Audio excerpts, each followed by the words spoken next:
Assalamualaikum warahmatullahi wabarakatuh.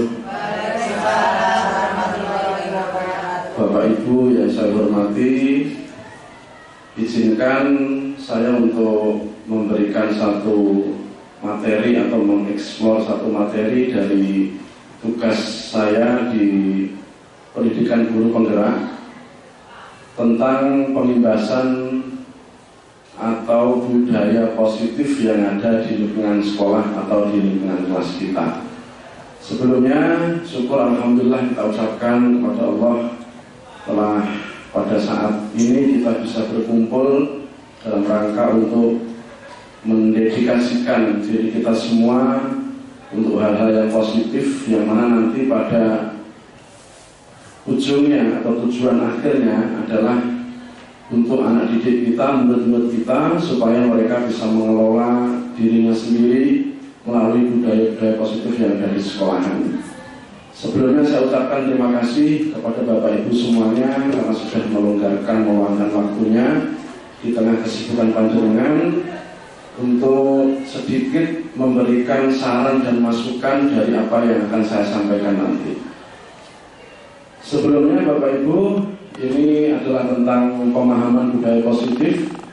Saya alhamdulillah pada kesempatan tahun ini di calon guru penggerak angkatan 11 dari SMP Negeri 1 Mejayan kelas 255B Kabupaten Madiun. Kemudian Bapak Ibu semuanya, untuk mengawali kegiatan pada pagi hari ini, mari kita buka dengan membaca basmalah bersama-sama. Mudah-mudahan nanti apa yang saya sampaikan dapat bermanfaat khususnya untuk saya pribadi dan umumnya untuk panjenengan dan anak didik kita pada tujuan akhirnya.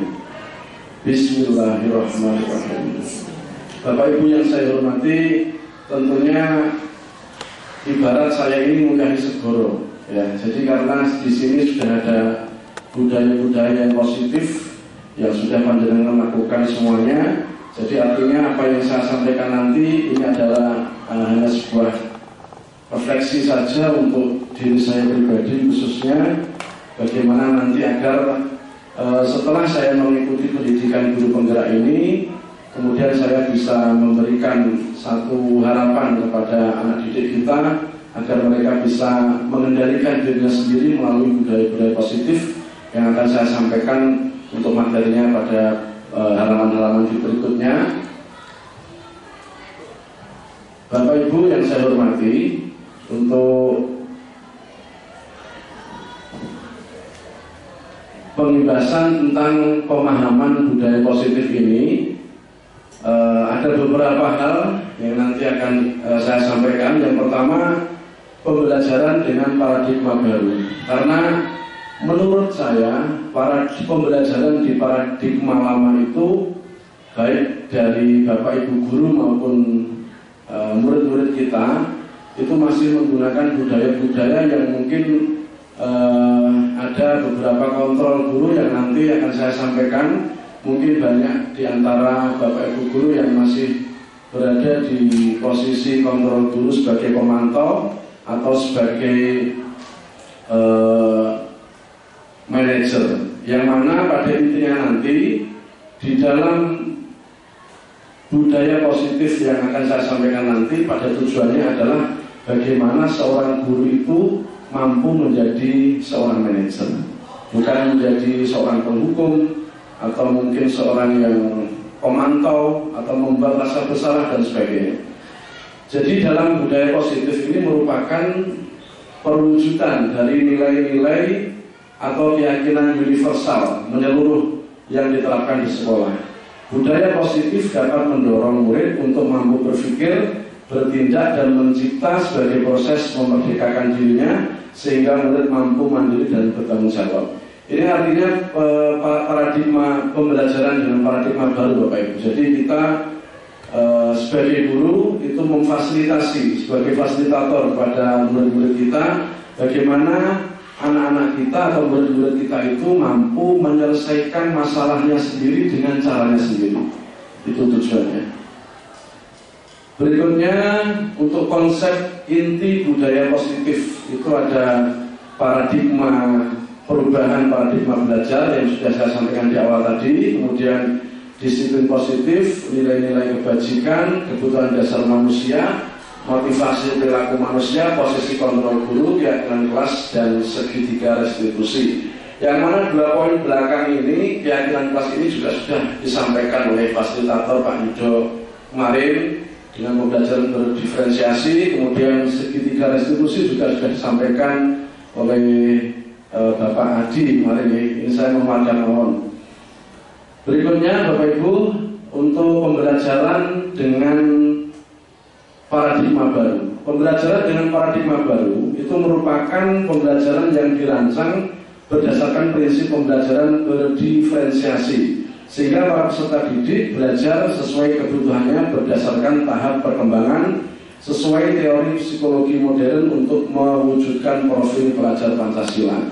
Jadi yang dimaksud berdiferensiasi ini adalah mereka belajar sesuai dengan kebutuhan mereka masing-masing. Jadi kita tidak bisa menentukan atau tidak boleh menentukan sesuai dengan keinginan kita, tapi bagaimana kita mengetahui murid-murid kita itu mempunyai kemampuan dan kebutuhan dan gaya belajar masing-masing. Itu yang dimaksud dengan diferensiasi.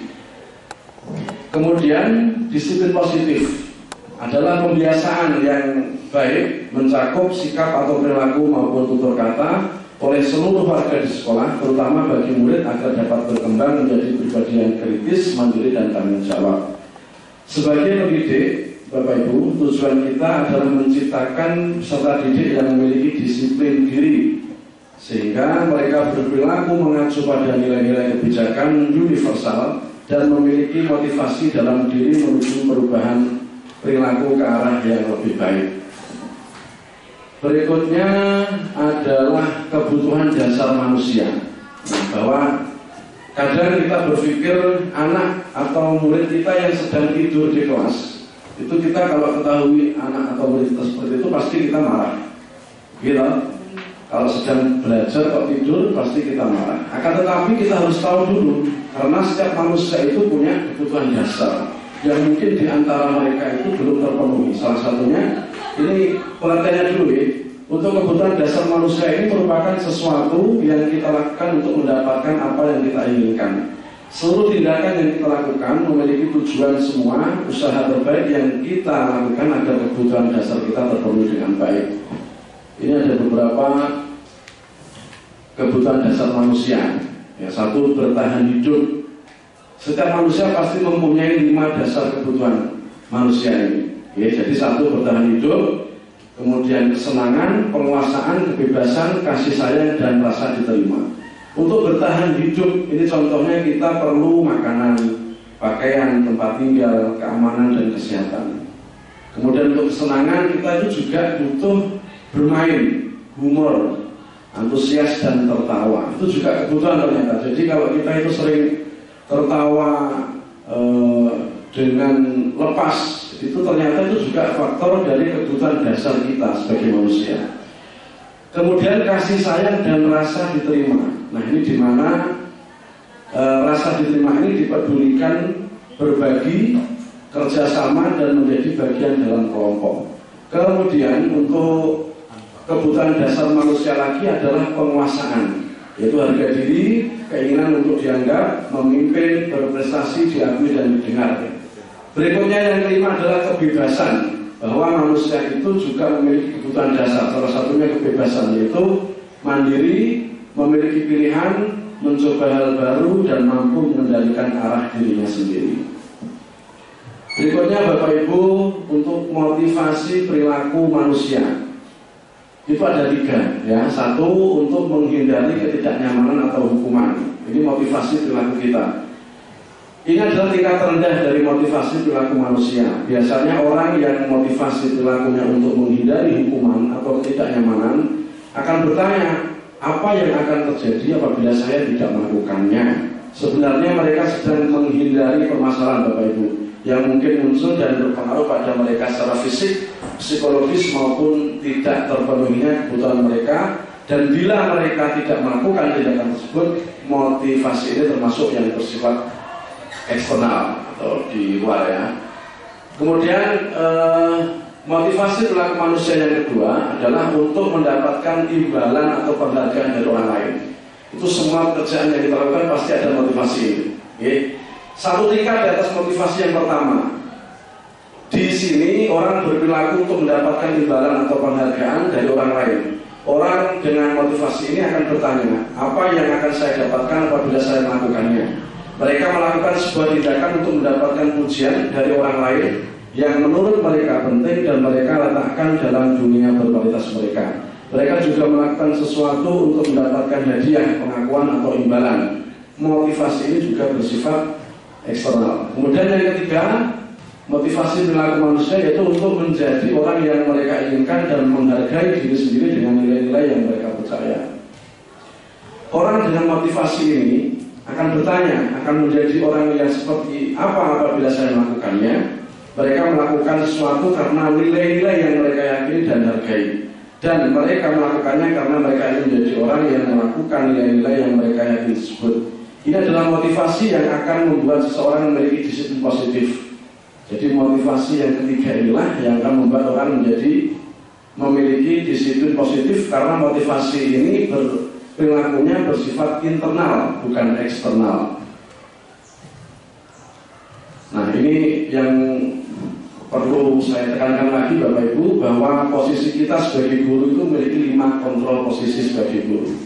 Ya, yang pertama adalah penghukum, yang kedua pembuat rasa bersalah, yang ketiga teman, yang keempat memantau, yang kelima manajer.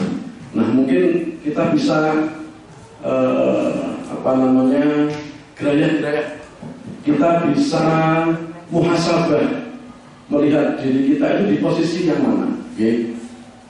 Kemudian penghukum, pembuat rasa bersalah, teman, manajer, pemantau. Ini yang mana?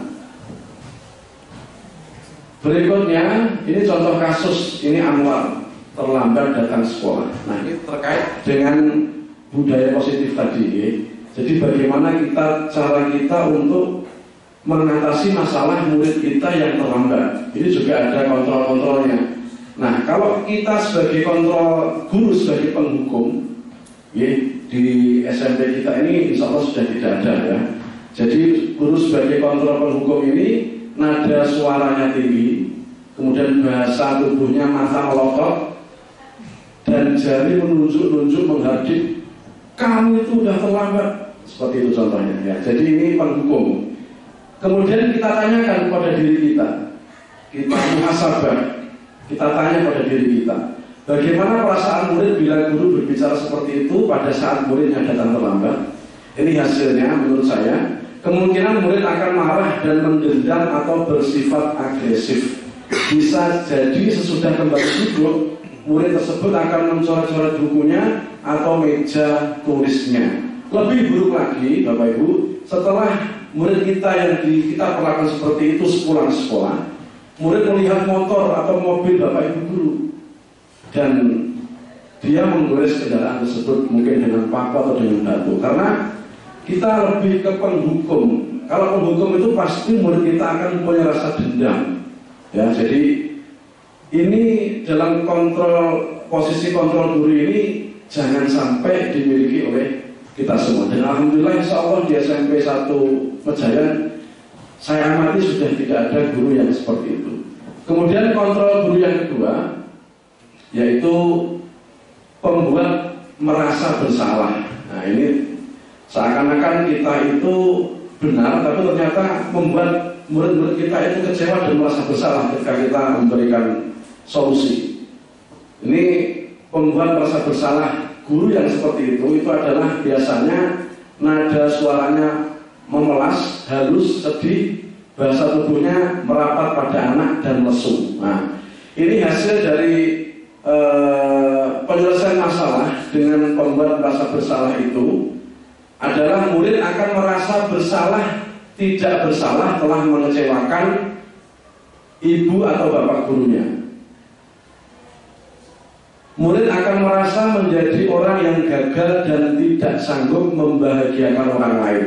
Kadangkala sikap seperti ini lebih berbahaya dari sikap penghukum karena emosi akan tertanam rapat di dalam, murid menahan perasaan, tidak seperti murid dalam dengan guru penghukum, di mana murid bisa menumpahkan amarahnya walaupun dengan cara negatif. Murid-murid tertekan seperti inilah yang tiba-tiba bisa meletus amarahnya dan bisa menyakiti diri sendiri atau orang lain. Nah, ini jadi membuat rasa bersalah itu kita mengkondisikan sebuah masalah yang seakan-akan murid kita yang bersalah.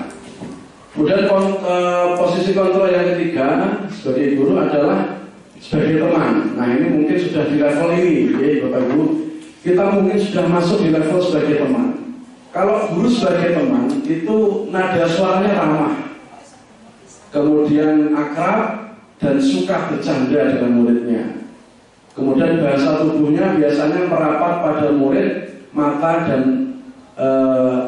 dan senyum jenaka kepada murid. Ini murid sebagai ini guru sebagai kontrol sebagai teman. Ini sudah ada di hampir seluruhnya kayaknya seperti yang saya jelaskan ini. Kita sebagai guru sudah berada di posisi sebagai teman. Nah, ini contoh dari kasusnya Anwar tadi yang terlambat tadi. Anwar, ayolah, bagaimana sih kamu? Kemarin kamu sudah janji ke Bapak. Bukan? Nah, contoh kata-kata seperti itu. Kenapa terlambat lagi? Sambil tertawa ringan. Ya sudah, tidak apa-apa kok. Kamu duduk dulu sana, nanti Pak Guru bantu. Kamu ini sambil senyum-senyum. Itu posisi guru sebagai teman. Itu kira-kira sudah banyak ya, Pak Zain, Pak Dadang, Bu Rina mungkin sudah seperti itu di kelas ya. Kemudian kalau kita memposisikan diri sebagai teman, itu ternyata hasilnya adalah murid akan merasa senang dan akrab dengan guru. Ini termasuk dampak yang positif, hanya saja di sisi negatif murid menjadi tergantung pada gurunya. Ternyata Bapak Ibu, dari 4 posisi kontrol guru ini, kalau di posisi teman yang menurut kita itu sudah bagus, tapi ada negatifnya. Negatifnya apa? Ketika kita memposisikan diri sebagai teman, ternyata murid kita itu bergantung kepada kita. Opo-opo guru nih, ngenteni guru nih. Nah, itu 4 kontrol. Yang terakhir ini yang kita harapkan kita sebagai guru memiliki kontrol sebagai ini sebagai, maaf ini yang keempat, nanti yang kelima manajer, yang keempat ini pemantau. Nah, kalau pemantau ini nada suaranya datar, bahasa tubuhnya formal, pemantau. Jadi apa-apa berdasarkan data, itu pemantau. Ini contoh ya, ini gurunya begini. Amar, tahukah kamu yang jam berapa kita memulai? Tahu Pak. Nah, ini jam pelajaran maksudnya ya. Anwar, tahukah kamu jam berapa kita mulai pelajaran? Tahu Pak. Terus guru, kamu terlambat 15 menit. Apakah kamu sudah mengerti konsekuensi yang harus dilakukan bila terlambat? Ini kata gurunya. Anwar kemudian menjawab, paham Pak, saya harus tinggal kelas dan pada jam istirahat nanti dan mengerjakan tugas ketertinggalan saya. Guru menjawabnya lagi, ya benar. Nanti pada saat jam istirahat kamu harus tinggal di kelas untuk menyelesaikan tugas yang tertinggal tadi, saya tunggu. Nah, ini guru sebagai pemantau. Jadi murid ini hasilnya nanti memahami konsekuensi yang harus dijalankan karena telah melanggar salah satu peraturan sekolah. Guru tidak menunjukkan suatu emosi, jadi nggak ada marahnya guru sebagai pemantau ini. Yang berlebihan menjadi marah atau membuat merasa buat-buat salah, murid tetap dibuat tidak nyaman. Nah, dalam posisi pemantau ini ternyata murid kita itu tetap tidak nyaman. Karena yang seharusnya dia itu jam istirahat keluar kelas, ternyata sama gurunya tadi disuruh untuk mengerjakan pekerjaan yang tertinggal.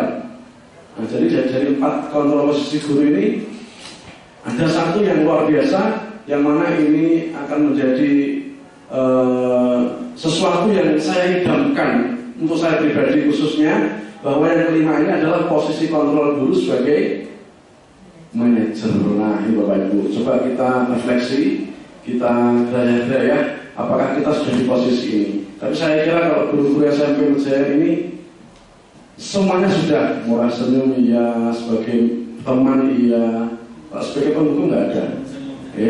Iya. Bapak Ibu, sebagai manajer itu biasanya nada suaranya itu tulus, bahasa tubuhnya tidak kaku. terus mendekat ke murid, ngedaki murid-muridnya. Itu kemudian ini contoh percakapannya, Anwar, apakah kamu mengetahui jam berapa sekolah dimulai? Kemudian Anwar menjawab, tahu Pak, jam 7. Nah, kemudian gurunya lagi yang sebagai manajer ini menjawab lagi, ya, jadi kamu terlambat. Kira-kira bagaimana kamu akan memperbaiki masalah ini? Anwar menjawab, saya bisa menanyakan teman saya Pak untuk mengerjakan tugas yang tertinggal. Baik, itu bisa dilakukan. Apakah besok akan ada masalah untuk kamu agar bisa hadir tepat waktu ke sekolah? Anwar menjawab, tidak Pak, saya bisa tepat waktu. Gurunya menjawab lagi, baik, saya hargai usahamu untuk memperbaiki diri. Nah, bagaimana perasaan murid, Bapak Ibu?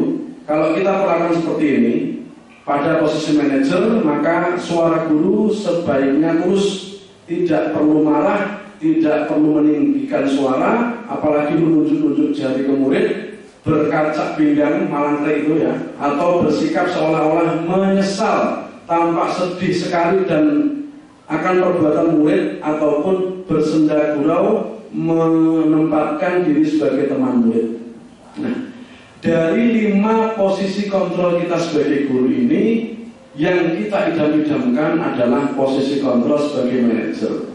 Ini yang mungkin belum saya miliki, dan saya akan terus berusaha untuk mengembangkan diri saya dan untuk meminta masukan-masukan dan saran dari panjenengan semuanya. Bapak Ibu, kesimpulannya dari kasusnya Anwar yang terlambat sekolah ini, sebagai fokusnya kepada murid, bukan untuk membahagiakan guru. Jadi dari 5 kontrol guru ini tidak ada yang bertujuan atau tidak ada yang tujuannya untuk menjadi membahagiakan guru atau orang tua. Murid sudah mengetahui adanya suatu masalah. Jadi murid kita itu sudah tahu nenek masalah, dan sesuatu perlu terjadi. Bila guru mengambil posisi pemantau, guru akan melihat apa konsekuensinya, apa peraturannya. Namun pada posisi manajer, guru akan mengembalikan tanggung jawab pada murid untuk mencari jalan keluar permasalahannya, tentu dengan bimbingan guru. Ini yang kita harapkan. Jadi kembali lagi pada budaya positif ini, dari 5 kontrol kita sebagai guru ini, yang diharapkan paling tidak Bapak Ibu kita berada di posisi kontrol sebagai teman. Dan lebih baik lagi, alangkah lebih baik laginya, posisi kita adalah sebagai manajer. Nah ini, coba kita berangan-angan, ini posisi kontrol apakah aku?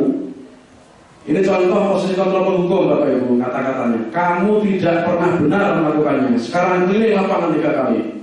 Nah, ini kalau guru zaman sekarang sudah nggak ada mungkin ya, nggak usum. Nah, jadi, kowe gak kerjain tugas, ngubeng lapangan itu. Ini adalah posisi kontrol sebagai penghukum. Berikutnya, posisi kontrol apakah aku? Saya kecewa sekali dengan kamu. Kamu nggak mengerjakan tugas, kamu datang terlambat. Nah, ini adalah bukan marah loh ini ya, jadi membuat rasa bersalah. Jadi akhirnya murid kita itu rasa salah, waduh.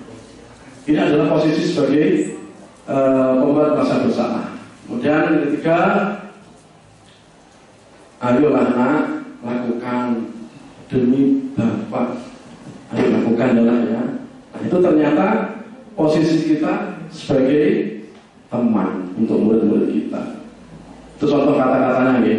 Kemudian posisi kontrol apakah aku? Kalau sebagai pemantau, kamu terlambat 15 menit, apakah kamu tahu konsekuensi yang harus dilakukan bila terlambat? Ini pemantau. Jadi memantau data. Jadi terlambat 15 menit itu harus begini, harus begitu, memantau. Berikutnya manajer. Nah ini yang diidam-idamkan seluruh Bapak Ibu guru, yaitu kira-kira bagaimana kamu akan berbagi kesalahan itu nak.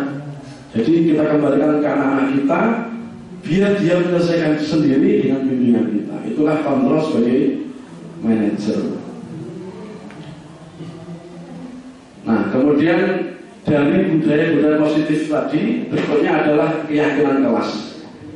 Keyakinan kelas Ini merupakan kesepakatan kelas yang diyakini bersama guru dan murid dengan harapan dapat meningkatkan kedisiplinan murid.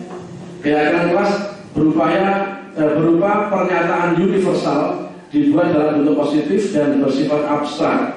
Keyakinan kelas hendaknya tidak terlalu banyak sehingga mudah diingat dan dipahami. Semua warga kelas ikut berkontribusi dalam pembuatan keyakinan kelas lewat kegiatan mengutarakan pendapat, yang mana kemarin alhamdulillah sudah Bapak Ibu laksanakan di kelas masing-masing, membuat keyakinan kelas dengan tutorial atau konsep-konsep yang sudah diajarkan oleh Bapak Fasilita, Pak Yudo waktu itu. Berikutnya Bapak Ibu, ini sebenarnya ada videonya, tapi nggak saya masukkan karena belum saya edit ya. Ini ada videonya contoh penerapan keyakinan kelas. Jadi yang mana saya jelaskan saja, untuk penerapan keyakinan kelas ini kita berada di dalam kelas bersama murid-murid kita. Kita tanya murid-murid kita tentang keyakinan kelas, atau lebih mudah dipahaminya tata tertib kelas. Jadi disuruh kita menulis, kita buat satu kertas, kita berikan kepada murid-murid kita untuk setiap murid menulis apa yang mereka yakini atau apa yang mereka mau. Contoh misal seperti masuk kelas tepat waktu, terus kemudian tidak makan saat jam pelajaran, itu ditulis oleh mereka, kemudian ditempel di papan tulis, dan nanti kita seleksi, kita ambil yang positif dan kita ganti bahasa yang negatif ke dalam bahasa yang positif, dan kita saring lagi menjadi beberapa saja, Bapak Ibu. Nggak usah terlalu banyak, kalau terlalu banyak nanti nggak mudah diingat. Jadi sedikit saja yang penting mudah diingat. Kemudian kita tempelkan lagi dan kita yakini bahwa itu adalah sebagai keyakinan kelas. Itu contoh tutorial videonya, nanti insya Allah ada di aksi nyata PMM saya, nanti mohon untuk umpan baliknya. Ini masih saya edit. Berikutnya Bapak Ibu, budaya positif yang berikutnya ini adalah segitiga restitusi. Jadi segitiga restitusi itu adalah ada 3 tahapan. Yang pertama menstabilkan identitas, yang kedua validasi tindakan yang salah, yang ketiga menanyakan keyakinan. Segitiga restitusi adalah suatu proses dialog yang dijalankan guru atau orang tua agar dapat menghasilkan murid yang mandiri dan bertanggung jawab. Segitiga restitusi membantu murid memiliki tujuan disiplin positif dan memperbaiki dirinya setelah berbuat salah. Kemudian restitusi bukan untuk untuk menebus kesalahan, namun untuk belajar dari kesalahan. Nah, ini untuk menstabilkan identitas. Ini saya minta tolong Pak Zen maju ke depan. Ini mohon maaf ya Pak Zen, ini saya gurunya, Pak Zen sebagai muridnya. Ini contoh untuk penerapan segitiga restitusi yang sudah disampaikan Pak Adi kemarin ya. Jadi Pak Zen ini sebagai murid, saya sebagai guru. Ini contoh Pak Zen ya. Kalau yang jelas dengan adalah guru saya. Nah, untuk menstabilkan identitas ini contohnya, misal Pak Zen ini sudah melakukan kesalahan terlambat datang ke sekolah. Jadi saya panggil Pak Zena atau Pak Zena. Nah, sehat ya? Ya, alhamdulillah. Kira-kira kamu tahu nggak kesalahan apa yang kamu lakukan hari ini? Datang terlambat. Oh, datang terlambat, betul. Nah, ini contoh daripada penerapan segitiga restitusi di dalam poin pertama, yaitu menstabilkan identitas. Jadi berusaha menstabil identitasnya itu biar dia nggak pernah bersalah. Contohnya lagi, saya paham Pak Nana itu juga pernah seperti itu, ya. Jadi tidak ada masalah dan masih bisa diperbaiki. Ya, Pak. Itu. Kemudian Bapak Ibu berikutnya validasi tindakan yang salah. Ini contoh kata-katanya. Kamu pasti tahu, kamu pasti punya alasan mengapa melakukan itu. Terus padahal kamu bisa melakukan yang lebih buruk lagi dari ini. Jadi misal Pak Zen terlambat, murid ini terlambat 15 menit, Padahal dia bisa melalui yang lebih jelek lagi, gak masuk. Itu lebih jelek kan dia? Lebih telat lagi 30 menit, mungkin kan lebih jelek dari 15 menit. Nah, itu, kamu patut bangga pada dirimu sendiri. Nah. Karena kamu telah melindungi sesuatu yang penting buatmu. Mungkin Pak Zen datang terlambat itu karena mungkin di rumah ada pekerjaan, membantu orang tuanya dan sebagainya. Ini validasi tindakan yang salah. Jadi membuat murid agar tidak merasa bersalah. Yang pertama tadi menstabilkan, biar hatinya itu stabil dulu. Stabil, setelah stabil divalidasi, tindakan itu tidak salah. Kamu hanya saja mungkin punya alasan mengapa kamu melakukan seperti itu. Mungkin goro-goro tadi malam itu bantu orang tuanya, lembur dan sebagainya. Yang terakhir, Bapak Ibu, penerapan segitiga restitusi, yaitu menanyakan keyakinan. Nah, kamu tahu bahwa apa keyakinan kelas kita? Tahu? Tahu. Ya, salah satunya tidak boleh datang terlambat. Nah, itu ya. Jadi kemudian nilai-nilai apa yang kita telah sepakati itu ada di keyakinan kelas. Berikutnya seperti apa gambaran kelas yang ideal menurut kamu? Jadi gambaran kelas yang ideal itu adalah kelas yang murid-muridnya masuk tepat waktu, tidak terlambat. Kamu mau jadi orang seperti apa? Itu contoh ya. Contoh, jadi ketika murid ini diberikan ditanyakan keyakinan kelasnya, kamu tahu keyakinan kelas kita, tahu apa? Tidak boleh datang terlambat, Pak. Nah, kamu tahu bagaimana kelas yang ideal menurut kamu bahwa harus masuk tepat waktu. Dan kamu mau jadi orang seperti apa?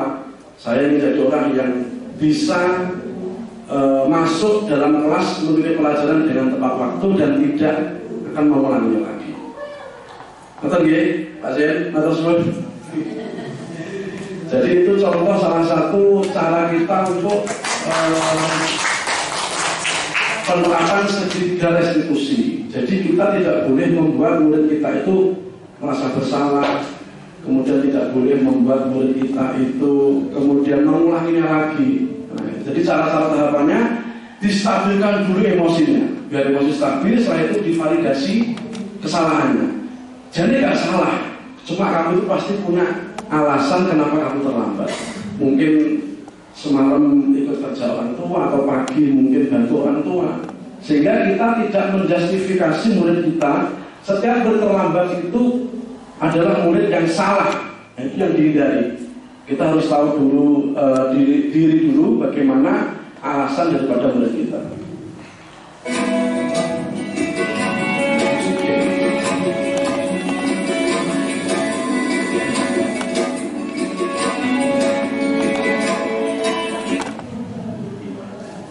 Ini contoh penerapan segitiga restitusi. Saya ada videonya Bapak Ibu, tapi enggak saya putar karena kualitasnya jelek, masih saya edit.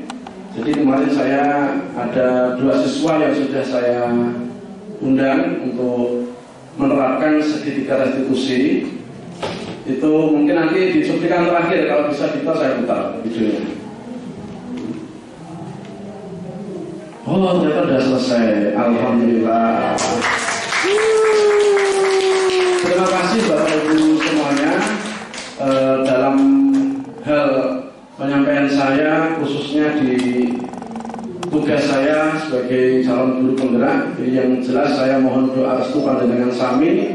Mudah-mudahan saya bisa mengikuti jejak-jejak pendahulu saya, seperti Bapak Ibu guru semuanya yang sudah hebat, sudah top, dan insya Allah untuk materi-materi pembahasan berikutnya nanti saya juga akan minta waktunya lagi, entah itu kapan, karena waktu masih panjang, nanti sampai akhir Desember. Terima kasih Bapak Ibu. Di akhir pembahasan saya ini, mari kita tutup dengan baca hamdalah bersama-sama. Alhamdulillah. Ada kurang lebihnya mohon maaf. Assalamualaikum warahmatullahi wabarakatuh.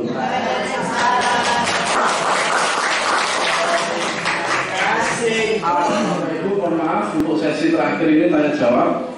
Dari apa yang saya sampaikan tadi, kira-kira mungkin ada masukan atau pertanyaan, monggo saya persilahkan 1 atau 2 penanya.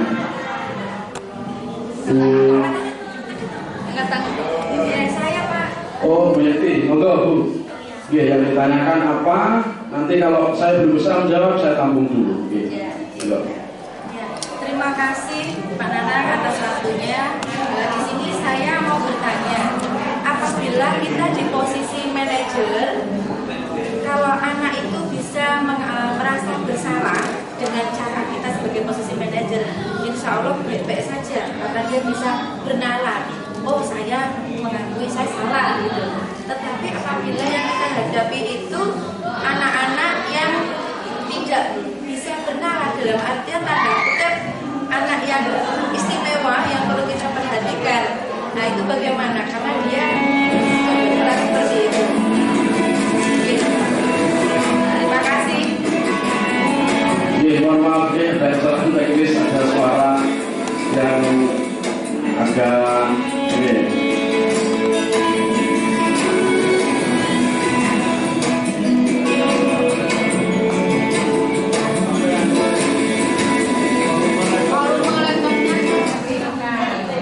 Mohon maaf Bapak Ibu, dari pertanyaan Bu Yeti tadi, beliau menanyakan bahwa bagaimana cara kita menghadapi anak-anak yang dalam tanda kutip itu mempunyai mungkin masalah yang luar biasa, dan bagaimana agar membuat mereka tidak merasa bersalah, dan bagaimana agar kita bisa menjadi salah satu kontrol guru sebagai manajer. Nah, mungkin ini jawaban saya, nanti mungkin ada tambahan.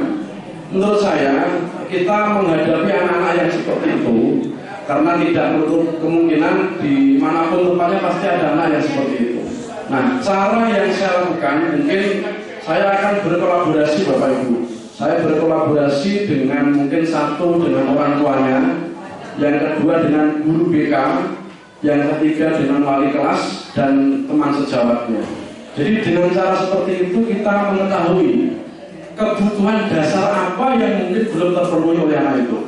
Contoh, kalau ada anak yang tidur terus di kelas, di waktu pembelajaran tidur, ternyata salah satu kebutuhan dasar manusia itu tidur. Karena tidur itu juga membuat rasa senang. Nah, kembali ke kebutuhan dasar manusia adalah ingin memiliki kesenangan, gitu. Oke.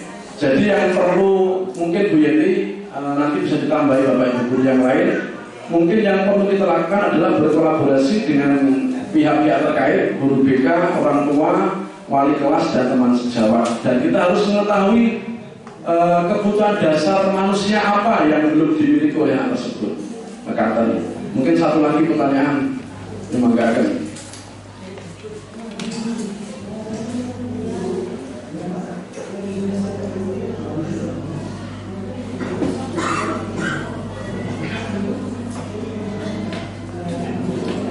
Sampun ya, Bapak Ibu ya.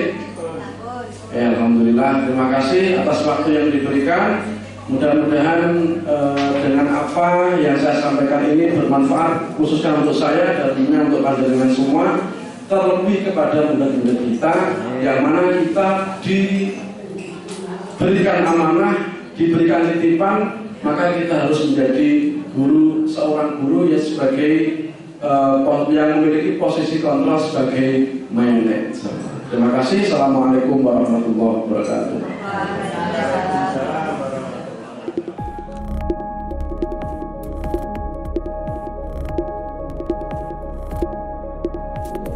Assalamualaikum warahmatullahi wabarakatuh.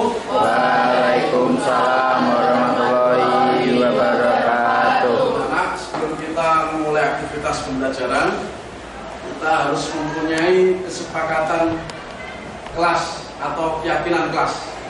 Yang mana keyakinan kelas ini harus kita sepakati dan nanti kita gunakan selama pembelajaran berlangsung.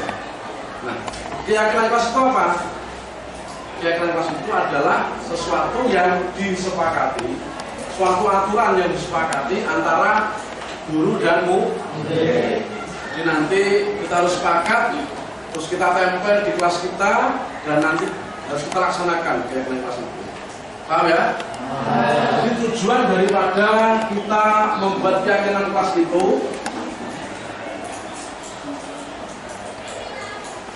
adalah supaya kegiatan pembelajaran kita mulai awal sampai akhir itu bisa berjalan dengan kondusif. Ya. Jadi tidak ada yang melanggar peraturan kelas. Harus kita sepakati, kita yakini dan kita jalankan bersama. Yaitu namanya keyakinan kelas. Nah, itu berarti kalau ada keyakinan kelas itu ada juga konsekuensi logis. Ya, jadi keyakinan kelas ada konsekuensi logis. Yang mana nanti ketika kalian melanggar peraturan keyakinan kelas ada konsekuensinya. Yang mana konsekuensi itu berasal dari kalian sendiri. Paham ya? Sekarang saya kasih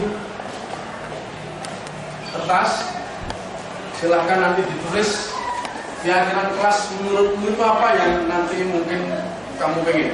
Contoh, mungkin masuk tepat waktu, tidak makan di dalam kelas, terus berpakaian rapi, seragam lengkap, tidak boleh mencontek dan sebagainya. Paham ya? Sehingga nanti setelah kita terkumpul ditempelkan di sini, nanti kita pulang. Kita ambil keyakinan kelas yang bahasanya mungkin kurang pas, kita jadikan dengan memakai kalimat-kalimat yang positif dan kita jalankan. Dan kita bagi, jangan sampai kebalik ya nulisnya ya, ini ada sing bisa ditempel, jadi di arah sini. Jadi setelah selesai langsung maju, ditempel di apa nulis.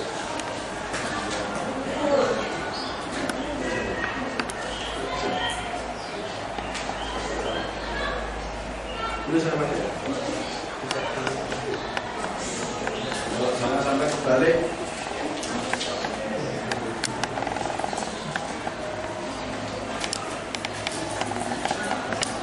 Mas,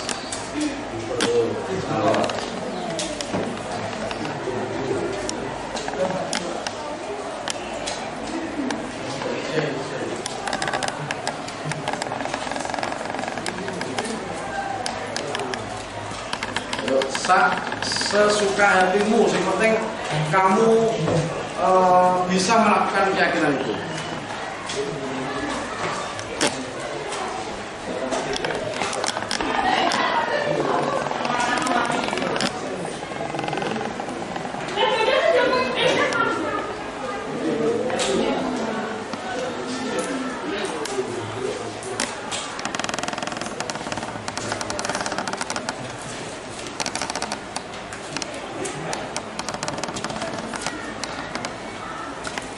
Ini silakan, bahasanya nggak usah rumit-rumit, sing gampang, gampang aja. Kemudian kelas ini biar bisa berjalan dengan kondusif.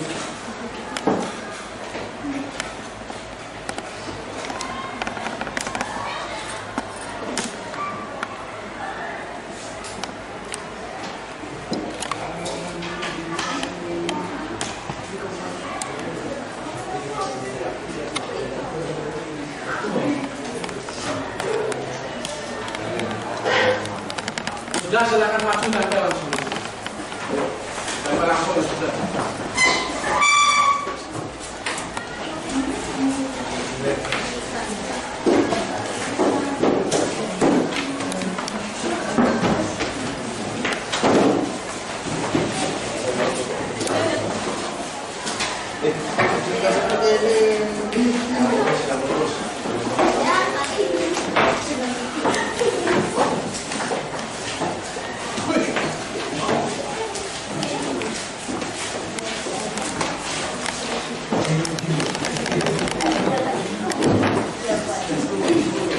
Sudah semua?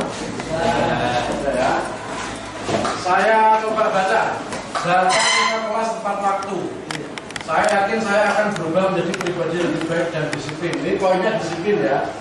Kemudian tidak membuat gaduh saat pembelajaran. Tidak celometan saat guru menjelaskan materi. Terus bagian sini, tidak makan saat belajar. Wajib tiket kelas sesuai jadwal, memakai seragam yang lengkap, bersih dan rapi, wajib berpakaian rapi sama, tidak berteriak dalam kelas, mengerjakan tugas tepat waktu, menggunakan fasilitas kelas dengan sebaik-baiknya. Oke, semuanya bagus, tepuk tangan. Setelah kalian menentukan keyakinan kelas ini, kita bilang-bilang, ya kita bilang, coba. Datang ke kelas tepat waktu, masuk, sepakat ya? Oke, sampai sini ya, saya ya.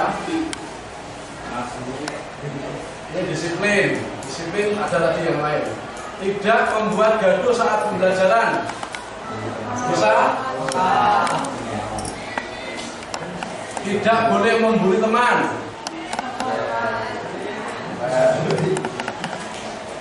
Tidak bercanda ketika ada guru. Ini sama dengan tidak bergaduh. Sama. Tidak celometan, sama bergaduh. Melaksanakan piket di saat pulang sekolah. Sepakat? Pulang sekolah berarti?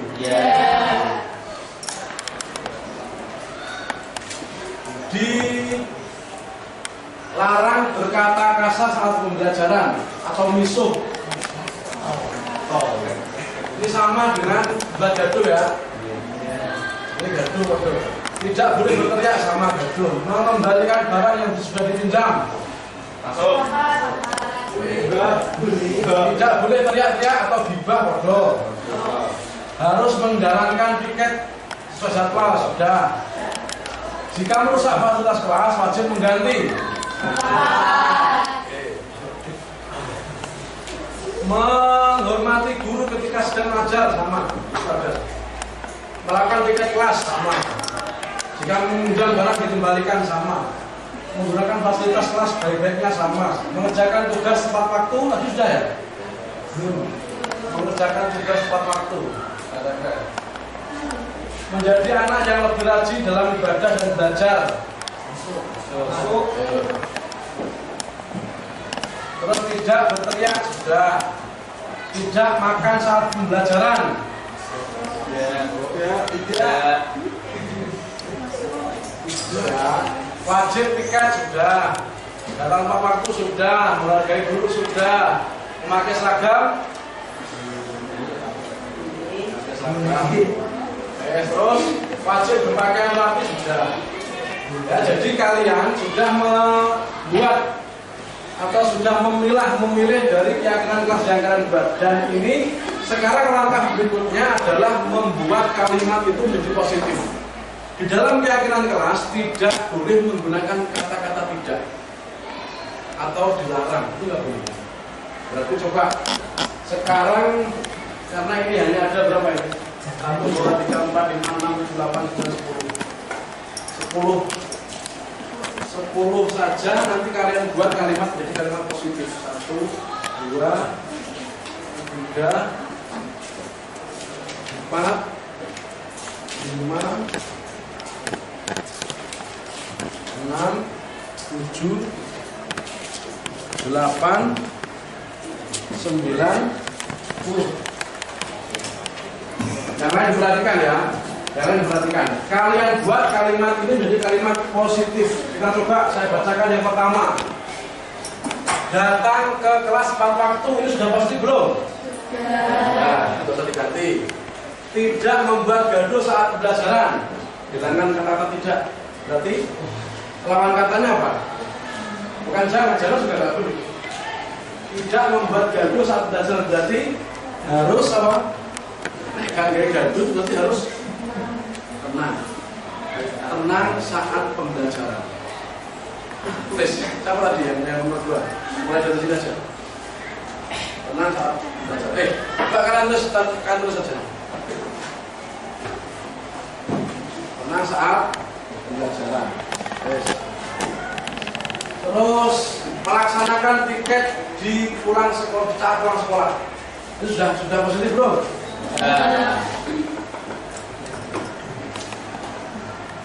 Tidak makan saat pembelajaran. Jadi kalau positifnya makan pada jam istirahat. Ya. Berikutnya mengembalikan barang yang sudah dipinjam. Positif. Positif ya ini ya. Jika merusak fasilitas kelas, wajib mengganti. Karena wajib juga nggak sulit. Jadi menggunakan fasilitas kelas dengan sebaik mungkin. Setuju? Setuju.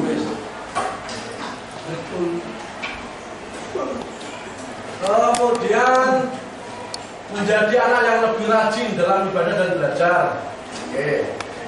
Mengerjakan tugas tepat waktu. Oke. memakai seragam yang lengkap secara oke. Tadi yang kamu tulis itu, sekarang coba silakan satu anak maju ke depan. Ketaris aja, ketaris.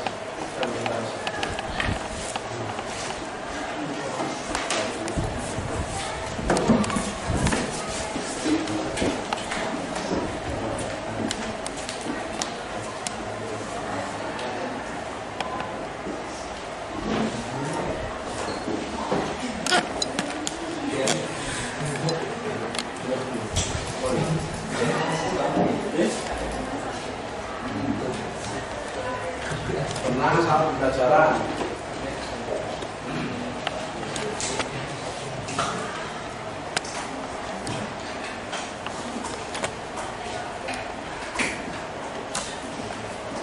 yang kedua ganti kamu apa itu apa?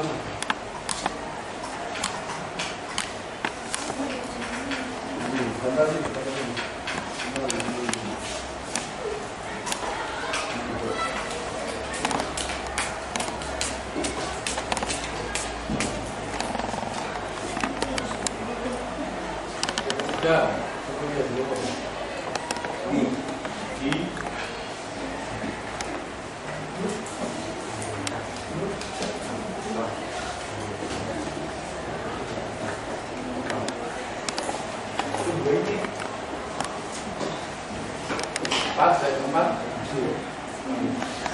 sudah semua tinggal mengalir dari itu yang ada di atas itu.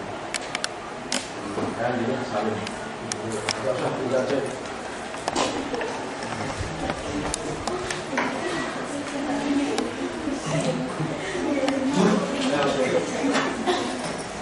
Kan sudah semua tapi kamu ambil yang ini. Sepakat tadi ya. Salah satu bantu ditulis.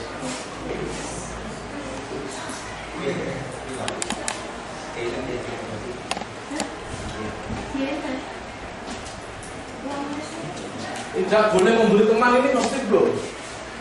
Pasti apa? Menyayangi.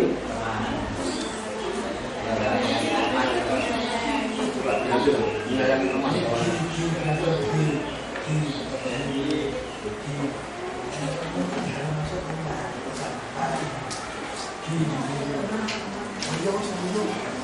Ayo, siapa beri terus masuk. Antarakan menyayangi teman, menyayangi teman.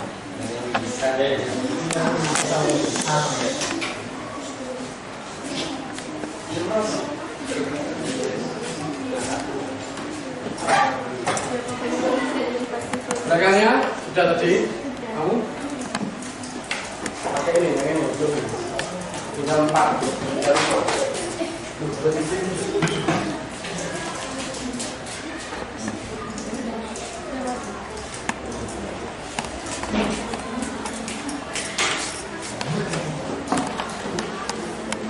Lanjutnya depannya.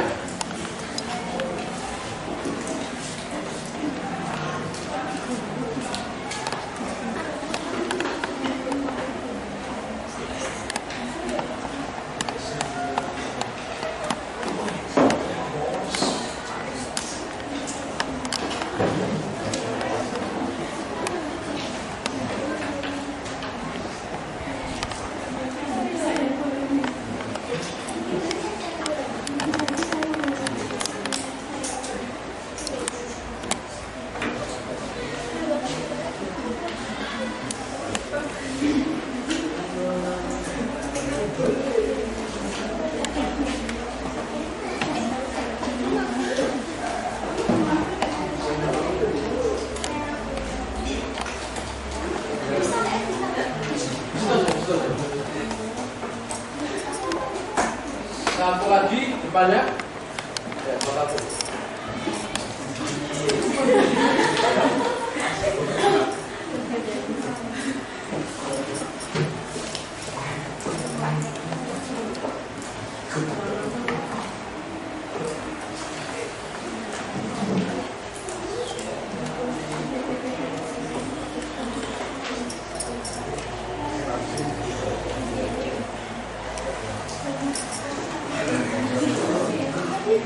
Ayo, Soalnya sudah ya. Satu lagi om. Beri. Ya. Mundur.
Perhatikan semuanya, perhatikan sini semua. Perhatikan. Jadi keyakinan kelas yang awal tadi dari kalimat yang belum positif dirubah menjadi kalimat yang positif. Jadi ini termasuk salah satu budaya positif kita di sekolah, terutama di kelas kita.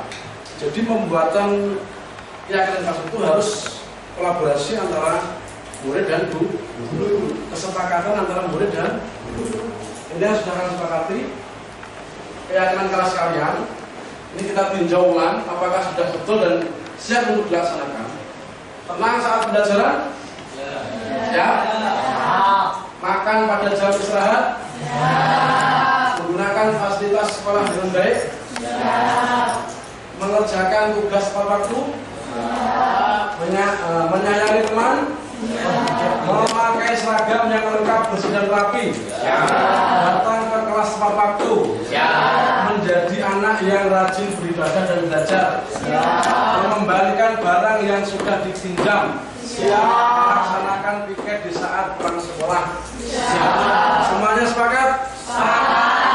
Ini adalah keyakinan kelas kita. Tepuk tangan. Terima kasih anak sekalian. Ini dengan harapan mudah-mudahan dengan adanya keyakinan kelas ini kita semuanya, khususnya kalian semua bisa belajar dengan efektif, belajar dengan sungguh-sungguh dan tidak ada gangguan sehingga kelas menjadi kondusif. Itu saja. Terima kasih. Assalamualaikum warahmatullahi wabarakatuh. Waalaikumsalam warahmatullahi wabarakatuh. Pagi Almira. Pagi Kak Nana. Sehat ya? Sehat. Tadi saya dengar kalau kamu bertengkar sama Faruk. Iya. Betul. Kenapa? Saya kesal Pak, soalnya Faruk mencontek pekerjaan sekolah saya. Oh iya betul. Wajar ya kalau kamu kesel ya. Iya. Jadi jika Pak Nanang itu di posisi kamu pasti juga akan bertindak yang sama, ya. Lalu apa yang kamu lakukan sama Faruk tadi? Saya marah-marah Pak, saya maki-maki Faruk sampai mengebrak mejanya. Ya. Jadi kamu pasti tahu ya alasannya itu kenapa kok sampai kamu punya alasan lah kamu kalau sampai mengebrak meja. Apa alasannya? Saya kesal soalnya sudah berbulan-bulan ini Pak, Faruk suka mencontek pekerjaan sekolah saya. Faruk bahkan nggak mau berusaha sendiri. Iya, jadi wajar ya kalau kamu rasa marah karena tidak rela pekerjaan dicontek begitu saja oleh Faruk. Nah, Bapak sangat menghargai tindakan kamu itu. Jadi tidak sampai memukul, hanya menggebrak meja. Nah, kemudian apakah gebrak meja itu sudah sesuai dengan keyakinan kelas kita? Tidak. Tidak ya. Terus menurut kamu keyakinan kelas kita apa yang kamu langgar itu berarti? Saling menghormati antar teman, Pak. Iya betul. Jadi saling menghormati antar teman. Menurut kamu menghormati antar teman itu penting nggak? Iya, Pak, penting. Iya. Jadi kalau menurut kamu itu penting, berarti keyakinan apa atau hal apa yang kamu lakukan pada saat kamu sedang marah? Mungkin ketika saya sedang marah, saya harus mencoba untuk menahan diri lebih baik lagi, Pak. Dan mungkin untuk hal mencontek seperti Faruk bisa langsung saya laporkan ke wali kelas. Tuh. Jadi terus apa yang kamu lakukan mungkin untuk memperbaiki masalah ini? Yang pertama, saya akan minta maaf terlebih dahulu ke Faruk, dan mungkin saya akan menyampaikan bagaimana saya merasa selama ini ketika Faruk meminta contekan saya. Iya betul. Jadi itu ya, menghargai teman itu penting. Jadi Almira kalau melakukan sedang marah itu harus bisa mengontrol diri, sabar. Itu ya? Iya, Pak. Ya nanti langsung minta maaf ke Faruk ya. Iya. Dan jangan diulangi lagi. Terima kasih. Terima kasih, Pak Nanang. Ya. Assalamualaikum warahmatullahi wabarakatuh. Perkenalkan, nama saya Almira Safa Al-Mubarak dari kelas 9H. Saya senang sekali bisa diajak berdiskusi dengan Pak Nanang, terutama karena setelah saya berdiskusi dengan Pak Nanang, saya bisa menjadi lebih mengendalikan diri saya dari amarah. Saya harus belajar lebih banyak bersabar. Terima kasih. Wassalamualaikum warahmatullahi wabarakatuh. Sehat ya? Alhamdulillah sehat. Sudah sarapan? Sudah. Sudah istirahat? Sudah Pak Nanang. Ya, jadi Catra tahu enggak kenapa saya panggil ke sini? Tahu Pak. Ya. Jadi tadi Catra itu ada laporan dari Bapak Ibu guru kalau Catra makan saat jam pelajaran. Paham ya? Paham. Nah itu coba Bapak pengen tahu kenapa Catra kok makan saat jam pelajaran? Saya takut kalau telat ke sekolah Pak. Jadi saya sarapan pada saat jam pelajaran. Oh gitu. Berarti pagi nggak sempat? Iya, nggak sempat. Oh ya. Terus kira-kira makan di dalam kelas itu menurut Catra bener nggak itu? Mboten Pak. Salah ya berarti Iya. ya. Catra jadi gini. Semua manusia termasuk Pak Nanang itu kalau lapar pasti makan, cari makanan pasti.